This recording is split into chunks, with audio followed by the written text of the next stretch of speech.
बखर सीसीडी और डाकुओं के दरमियान मुकाबला, एक डकैत जख्मी हालत में गिरफ्तार कर लिया गया। सीसीडी बखर का गुज़िश्ता शब डकैतों के साथ आमना सामना हुआ। फायरिंग के नतीजे में साथी डकैत की फायरिंग से एक डाकू जख्मी हालत में गिरफ्तार हुआ।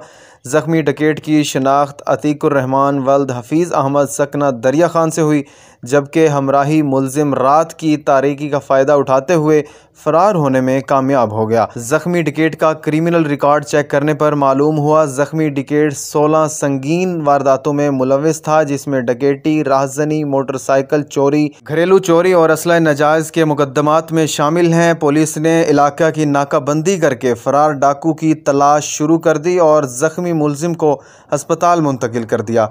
हमारी हर मुमकिन कोशिश यही होती है कि आप तक हक़ाइक़ पर मबनी ख़बरें पहुँचाई जाएँ। आपसे भी गुजारिश है कि आप हमारे जिस प्लेटफार्म पर भी ये वीडियो देख रहे हैं उसको फॉलो या सब्सक्राइब ज़रूर कर लें, ताकि हमारी वीडियोज़ आप तक बर वक्त पहुँचती रहें।